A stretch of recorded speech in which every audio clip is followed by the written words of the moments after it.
Whew. So, guys, on our Phillies show last night, I thought the great Pat Egan made a great point. You know, he doesn't always make the best points, but this one was pretty good. Basically, Pat said that he wanted to be one of those guys that you meet at parties that aren't into sports, quote unquote. And yeah, that sounds pretentious and it's not something I'm ever going to do.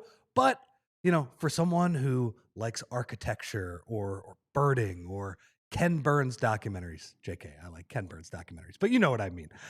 They are probably riding high on this Friday morning. We're not, because we're Philadelphia sports fans, and the last, I would say, 6 days, but especially last night, that's as bad as it gets in terms of just gut punch after gut punch. And you know what I would do when I was a kid, and it was mostly the Eagles, because the Eagles were the one team that was in the mix every single year, the early Andy years. When they had their terrible loss in January, what I would do at this point was I would run away and hide from SportsCenter, because SportsCenter was, you know, that was like my lifeblood. That was how I kept up with sports every single day. But I didn't want to see Brad Johnson and Jake Delhomme and even Tom Brady at the Super Bowl parade after the Eagles lost. So I would go cold turkey. I didn't want to see Sal Powell doing hits at the Super Bowl. It wasn't good. Well, this is my job now, and this is our current version of SportsCenter. So I appreciate y'all hanging out with me. Let's commiserate together.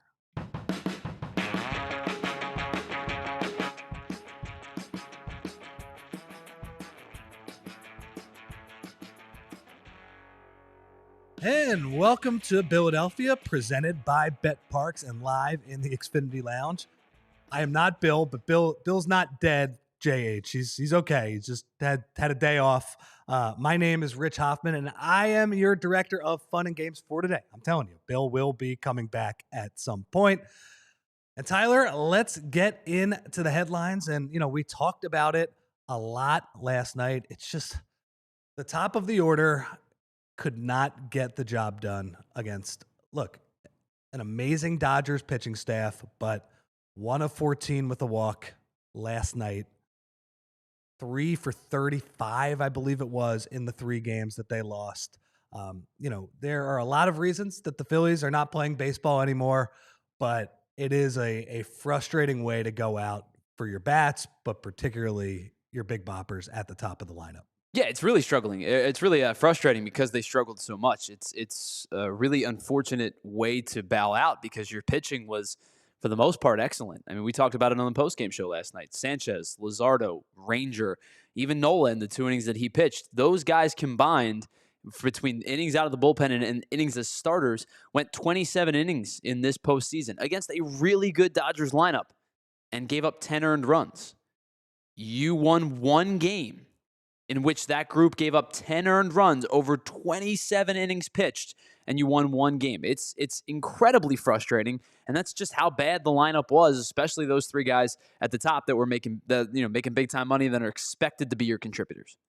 I had a buddy text me a couple hours ago, and there's a nice picture of, I believe it's Edmundo Sosa, consoling Orion Kerkering in the dugout. Wes Wilson looks like he's bummed, sitting next to Orion. I'm sure he was consoling him as well. And my buddy, who's very snarky because Edmundo is leaning over and saying something in Orion's ear. I'm sure it's a wonderful message, but my buddy, he gave it the caption, "We weren't scoring anyway. Don't worry about it." And I gotta say, like, they might have scored in that next inning because Blake Trinan was going to come out. But Tyler, I love baseball, and honestly, there's nothing like it when the Phillies are on a magical October run. It just feels like the city is completely alive. But that was an excruciating watch for 3.5 hours. It just felt like the Phillies with maybe the exception of a couple of innings in there. Emmett Sheehan, I forget what innings he pitched in, the seventh, eighth innings, whatever that was. It just felt like they weren't going to score against the Dodgers. And yeah, the Phillies pitching, awesome. Like Jesus Luzardo coming into that game when we thought he was going to be the game 5 starter, coming in and looking sharp and throwing all those sweepers and getting Ohtani out for the millionth straight time and making him look bad. Amazing job by them, but it just was such a tough ask when you're not scoring any runs on the other side. Yeah, I likened it to really good goaltending play in hockey, right, on the Philly show today, where your really good goaltending, your really good pitching can draw you to a scoreless tie. That's the best that they can do. Now, you need that pitching, you need that goaltending to win games. There's no question about it. But that's the best that they can do. So when your offense doesn't produce, the best that you can hope for is, like, I don't know, a 1-1 game in perpetuity forever. Like, at some point, do you say, hey, guys can come back in tomorrow? Like, I joke, of course, but like, this pitching staff was too good for way too long in the series. And they did an excellent job with Ohtani. They battled him inside with fastballs on the hands and then breaking balls away. Did an unbelievable job with Ohtani. I don't think, the top 4, Teoscar had the big home run. Betts had some really strong at-bats, had the walk against Duran. They did a pretty good job with that top 4, and it's a really good, maybe the best in baseball, top 4. And you lose these games 4-3, 5-3, and 2-1. And, you see the stat the next day where you go, well, the Phillies scored more runs than the Dodgers. I don't care.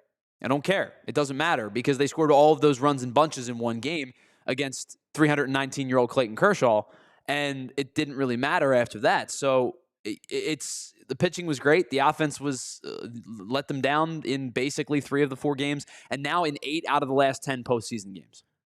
Ohtani is so lucky, man. He would have been hearing it now. I don't know how much media he consumes. Maybe the Japanese media would have been all over him. The Phillies absolutely owned him. And, we start this show leading with Trey Turner, not good enough. Kyle Schwarber, not good enough. Bryce Harper, not good enough. But Ohtani got bailed out. Now, look, in game 1, because he's like the best baseball player I've ever seen, he bailed himself out with some great pitching after the first few innings. But man, I mean, they absolutely owned him at the plate to the point where what seemed like not a straightforward intentional walk, but the idea of intentionally walking Shohei Ohtani is not a crazy thought, but it might have been in the context of this series and how the Phillies sort of game plan for him. Okay, so that's one part of it. Frustrating night. I mean, again, like Kyle Schwarber can look at Ohtani and say, hey, at least I had game 3. At least I took Yamamoto to the pavilion on the one night. Ohtani didn't have any of that. So that's frustrating. I guess the second thing we got to get to, because again, people try to say the Orion Kerkering throw is not the reason that the Phillies lost. And I would agree that over the series, it's the fact that the Dodgers, their pitching staff shut the Phillies top guys down. I think that's the through line through games 1 through 4. But if Orion Kerkering makes that throw, and I forget who, I think it was one of the StatCast guys. They measured it out. Kim, the runner from third base, I think he was like 30-something feet away from home plate. Forgive me, I don't have the exact numbers. Andy Paez. No, you're about right. It's about 30 feet. Andy Paez was 55 feet away from first base. That image of JT Realmuto just sticking his arm out very calmly, like JT Realmuto, who has been through all of the wars and the grizzled veteran, he was cool, calm and collected there, and I'm sure he was screaming at Orion like, man, go to first base. I'm not saying that would have been an easy play because it wouldn't have been an easy play. It would have been a close play at first base, but it was doable, and it was the key there, Tyler. It was the only play that you could have made, and unfortunately, if Orion Kerkering makes that play, we're talking about Shohei Ohtani getting bailed out. Maybe Bryce Harper and Kyle Schwarber get bailed out. Now, I don't know what Game 5 would have looked like, with Walker Buehler on the mound, but maybe that's the night where Schwarber and Harper go nuts in that game. Yeah, I don't think it matters what it looks like. It's a matter of getting there. And they did what they had to do to get there, right? Like you said, they used Luzardo in that spot because he was the best pitcher available. And they needed to get to the next couple of innings, and he pitched great. My question about that play doesn't even necessarily go back to the play itself. It's the wrong play. We can all admit it's the wrong play. I think he'll tell you it's the wrong play. In the moment, he made the wrong play, but it is what it is. Not is what it is. It's the game-winning run. But my question is, right before that at bat, Caleb Cothran went out to the mound for a mound visit. What did they talk about? What was said in that mound visit? Because to me, when that mound visit comes out, this isn't like you do a matchup, a quick scouting report matchup, right? You say, what does he like? What does he doesn't like? Keep it out of the middle of the plate, or he wants, he'll chase breaking balls or whatever it might be. You do the scouting report, but then the next step of that conversation is, hey man, if you get the ball, where are you going with the ball? As a player, you need to be thinking before the pitch, balls hit to me this way, where am I going? Balls hit to me that way, where am I going? That ball, the only way that you're coming home on that play as the pitcher is if the ball is either an immediate comebacker right at you or you're charging in to make the play. Then you would have to do a flip or whatever it might be. Ball gets hit to your left, you're going to first. Ball takes you backwards, you're going to first. The play the play in that situation is to go to first. And I don't know what was talked about in that mound visit, but I don't know how that particular instance wasn't covered, or if it was, where was the disconnect in the message? You have to know where you're going with that baseball. You have to know where you're going with the ball. Absolutely. And Scott in the chat pointing out that JT pointing to first base, that's the new LeBron going to J.R. Smith. What are you doing? From, I believe that was game 1 of the 2018 NBA Finals. Completely agree there, Scott. And it's weird, Tyler, because Orion Kerkering was probably not in the trust tree at the beginning of these playoffs, but because David Robertson struggled in that first game and because Orion Kerkering showed something in the first game, he pitched pretty well in the series. That's the ironic thing. And you have 2 plays, the Kike Hernandez chopper in game 2 where Trey Turner throws to the wrong part of the plate. It's probably a 4-run mistake, honestly. It's a 4-run mistake. Orion Kerkering pitched pretty well, could not get out of that inning, but would have probably been out of that inning if Trey Turner makes that throw, and then Orion Kerkering himself makes the mistake a few nights later. And look, the Dodgers, they made some errors as well. The only reason that the Phillies scored a run last night was because they botched the double play and the ball trickled into the dugout, and Nick Castellanos ends up knocking in Max Kepler a few batters later. But it does feel like in the big moments, the Dodgers made the big plays. Okay, so those are the 2 big headlines. We will get to our other stuff, but first we will hear from a few of our friends. And guys, let me tell you about Crooked Tea. Do you remember when BG strip sacked the GOAT for the first Philly Super Bowl ever?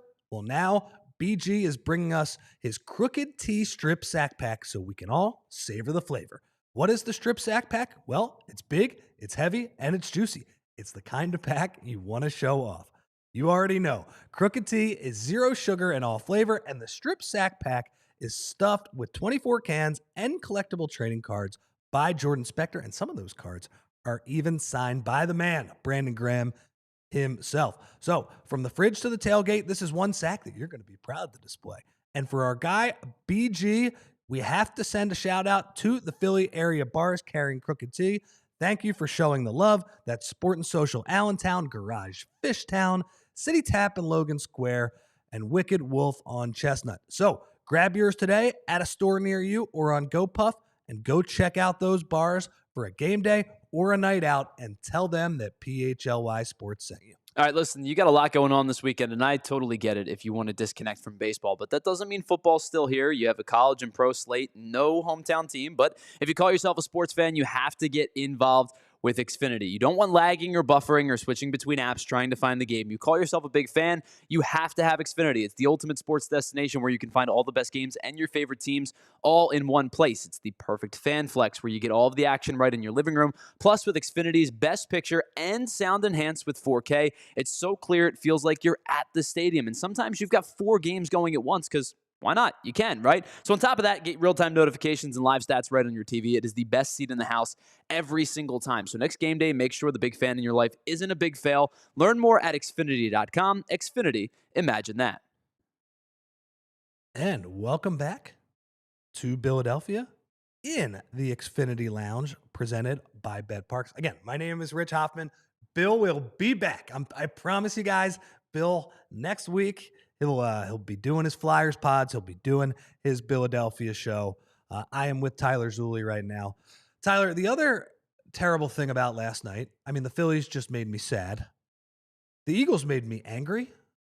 But the difference is, and you and I were in the same boat, I don't remember an Eagles game in recent memory where I didn't really watch most of the game. I'll tell you, I have been maybe not locked in on some late season games, like when Tanner McKee was playing against the Giants last year. I wasn't like 100% locked in. I was interested to see what Tanner was doing, but I might have had a second screen going on for that Week 18 game last year.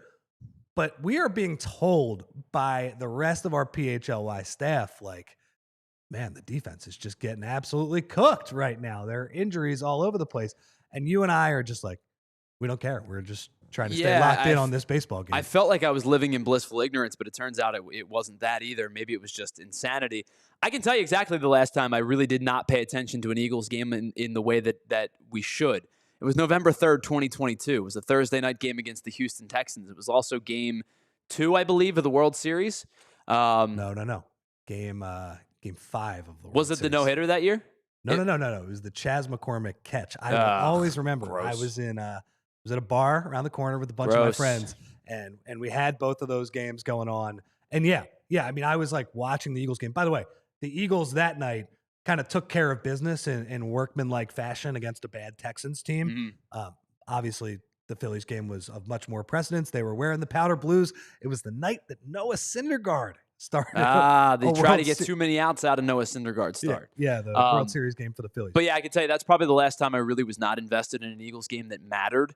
But yeah, I mean, we're gonna have to go back and watch it. We have to talk about it this week coming up. But it did not feel like the Eagles guys were having a whole lot more fun than we were. Like the defense was poor, injuries were mounting. Jalen Hurts did not play particularly well, according to what the box score tells me and what I've seen so far. I got to go back and watch this thing to truly get an understanding. But honestly, it was kind of a pick your poison of bad last night. I'll be honest. I said this on the postgame show last night. The team that gave the most pause, the team that fought with the most heart, was probably the team we thought was going to lose, which was the Flyers, who lose 2-1 to the Panthers. But it was a decent showing. Something about going to MetLife every other year. So I'm thinking of Nick Sirianni's tenure, right? The first year, this was when they started to run the ball at the end of 2021 and started to form an identity. It wasn't a Super Bowl winning identity, but enough to make the playoffs. Nice bounce back when Nick planted the flowers and all of the plants. Jalen Reagor dropped a game-winning touchdown in that game. That was a frustrating loss. 2022, Eagles kicked their butts. It was a beatdown from the start. 2023, that was as the wheels were falling off in Week 18. A.J. Brown gets injured right away, and Wink Martindale just blitzes the heck out of Jalen Hurts. So you have an every other year type of thing, because last year, Saquon Barkley goes back to MetLife. The Eagles still are in search of a little bit of an identity, but he runs all over them. I mean, he just embarrasses the Giants on his first trip back, and we get to 2025. The Giants really aren't that much better. They're playing a couple of rookies in Jackson Dart and Cam Skatteboo, and those guys absolutely lit up the Philadelphia Eagles. And yeah, Tyler, you're absolutely right.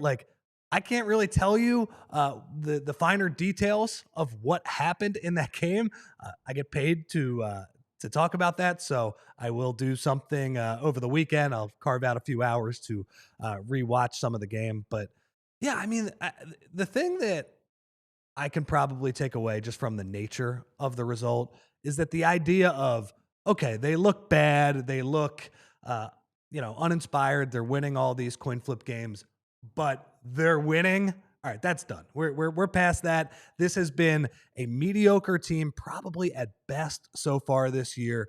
Kevin Patullo and Jalen Hurts and the offense, let's figure something out. You had another kind of strange A.J. Brown quote in the locker room after the game.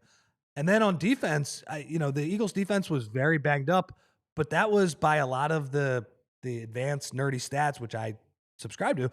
EPA, success rate, that was Vic Fangio's worst performance as an Eagles defensive coordinator, which is saying something because the games against Green Bay and Atlanta and Tampa at the beginning of last year were pretty darn bad. So they have a lot of stuff to figure out, a little bit of soul searching.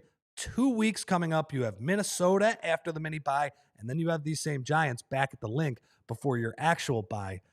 They got to figure something out. They got to make it to the bye before they can make some big changes. But yeah, I mean, the Eagles have been pretty uninspiring. And one more thing I'll say real quick, Tyler, because this absolutely infuriated me. Sean Payton taking his bus trip throughout Philadelphia after winning the game. All right, man. Cam Scatterbo and Jackson Dart absolutely boat raced the Eagles last night. I don't think this was a regime-changing win for you. That's all. Sorry.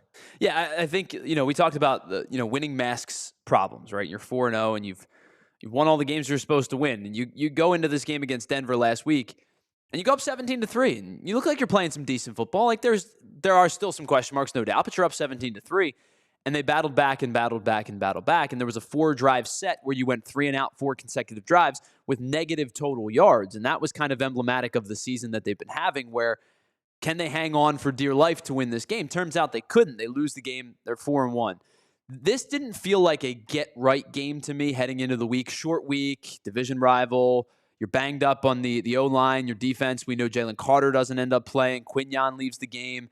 Like, this didn't feel like a get-right game for me, but it felt like a game that, hey, man, just be the better team, right? And we're going to still have question marks, but you win this game, 21-17, 20 to I don't know, whatever, right? You win a low-scoring crap Thursday night game. You get out of there. You get the 10 days off.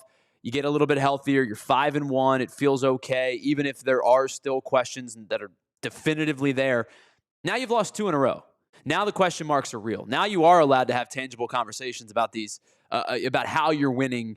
I don't believe in the style point thing, but I do believe in there has to be times where if you're up 17-3, put the foot down on the throttle and win that game 27-10, right? And make it look more competitive or less competitive than maybe it was.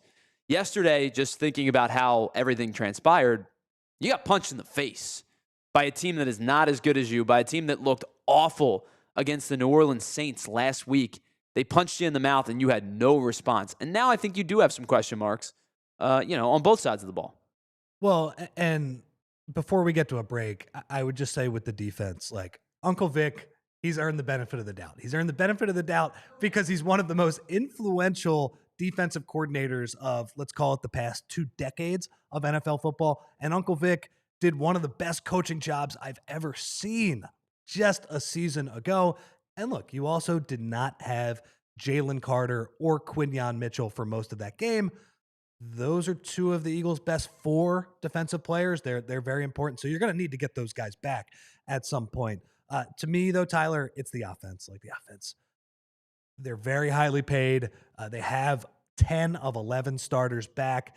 There's no reason it should look this bad, but it really has looked bad for long stretches so far this year. So whether that's Kevin Patullo, like, again, you had quotes after the game, like Lane Johnson, who, is a stand-up guy and somebody who's not going to rattle any cages if he doesn't feel like it's not warranted. You had Lane just being like, yeah, I'm not sure we really know what we're doing.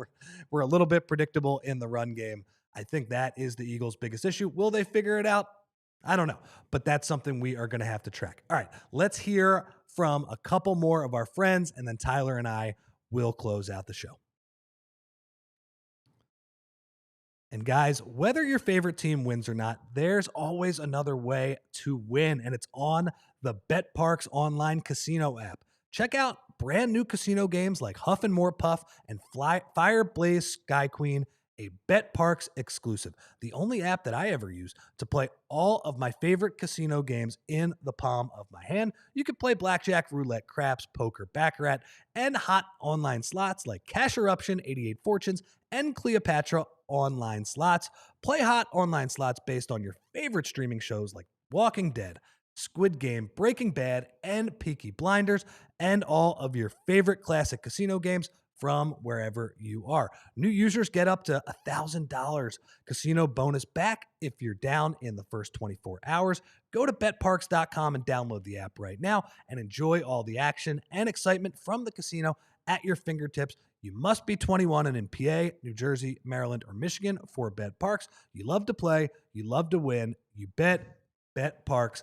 Gambling problem, call 1-800-GAMBLER. All right, guys, you know that it's starting to get a little bit more crisp out there. Fall is on the horizon, and football and bonfires, they're all here for you. But if you're like most guys, that doesn't mean you're still not putting in hard work, whether that means at actual work or in the gym or whatever it might be. That means you're going to sweat. Don't let body odor sideline you. You know that feeling, right? It's game day. You've been working hard all week. You pull out the lucky jersey to try to change the formula for Philadelphia sports misery over the last couple of days. Well, maybe it stinks a little bit too much. You got to put it in the wash. But that's where Mando comes in, because it's a real game changer with Mando deodorant plus sweat control. It's not just cover up. It's one stick, two jobs: powerful odor control and sweat protection. It actually stops odor before it even starts. No more masking, just freshness. And with clinical strength sweat control, one swipe, you're good to go up to 72 hours. And after just 12, underarm sweat was reduced by nearly 92%. It's premium ingredients, double protection. And with Mando's starter pack, it's perfect for new customers. You're thinking about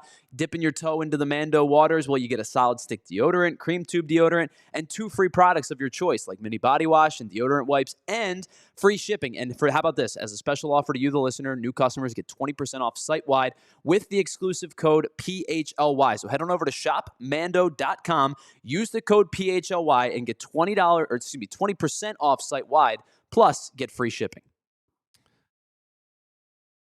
And welcome back to Philadelphia, presented by BetParks and live in the Xfinity Lounge.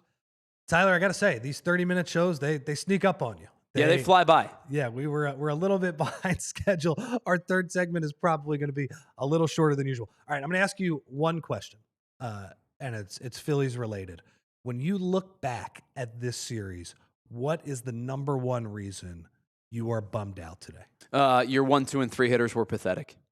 I mean, just absolutely awful. That to me is the start and stop of this series. You know, you can talk about how great the pitching was. You can talk about some mental mistakes. You can talk about managerial decisions that maybe didn't go their way, where Dave Roberts, some of them did. But to me, it starts and stops with the fact that outside of Game 3, Trey Turner, Bryce Harper, Kyle Schwarber were pretty much uncompetitive. Specifically, I think Bryce Harper had some really awful at-bats in this series. He was playing hero ball. He was swinging first pitch, and he was swinging at bad first pitches, which, look, hitting a baseball is very difficult, easier said than done. But, yeah, when I look at the approach, you know, people are like, bad plate appearances up and down the lineup. And I think there's some of that. I think there's a lot of the Dodgers just overmatching the Phillies hitters. But Bryce Harper would be the one guy I would point to where, man, it just looked like you were trying to have another October moment where it would have been better. Just settle down, man. Take a few pitches. I know he did work a couple of walks, but I don't think the Dodgers were really trying to give him anything to hit. So what bummed me out the most, JT Realmuto had a quote last night that I thought was pretty good, and I believe this was to Matt Gelb of The Athletic. He said, last year felt like it hurt me even more just because I think last year we beat ourselves. This year, that club over there is very, very good. So I would agree with that. I think losing to Sean Manaea and David Peterson and Jose Quintana throwing junk nowhere in the strike zone, that objectively is worse and more embarrassing than losing to Tyler Glasnow being the freaking number 4 starter and Roki Sasaki just like pitching 3 electric innings out of the bullpen. That was one of the most dominant relief appearances I've ever seen. I mean, that splitter was filthy, and then he was going 100 up in the zone. It was nasty, absolutely nasty. Yeah, but for me, it's the accumulation, right? It's that it's not that the Phillies, like objectively in a vacuum, I think this is one of the best teams that the Phillies have lost to during this stretch. But the issue is they did lose last year when JT said it was worse. They did lose like Brandon Pfaadt shut these guys down. Merrill Kelly shut these guys down with a chance to go to the World Series. They were swinging a junk against Jose Quintana. And that, to me, is the biggest issue with the Phillies. Like, they might not have another chance as good at that. And I think looking back at this Phillies era, we're probably going to look at 2023 as, you know, that was the best combination of they had the magic. They beat the Braves. They had momentum. They were hot, and they also had the talent, too. They definitely had a talent advantage over the Arizona Diamondbacks. It wasn't like the year before where they run into a buzzsaw in Houston, but they didn't get it done. And I think that the lesson here is that you got to take your chance when you got to strike when the iron is hot. And the Phillies did not do that. Look, I'm going to be back next year. I got my season ticket plan. I'm sure regardless of what they do in the offseason, it will be a good baseball team next year. But yeah, this one hurts right now. Okay, I want to thank everybody for joining us today. It'll be okay, guys. We'll get through it. Things will turn around. This is part of what we all sign up for as sports fans, especially when you have good teams that are in the mix. Sometimes the exits are painful. I covered the Philadelphia 76ers for 8 years. I know that very well. So for Tyler Zulli producing, for Bill, who isn't here, but my guy Bill, love him. My name is Rich Hoffman. Bill, we'll see you next week at 1:30. Have a good weekend, everybody. We all silly like the mayor.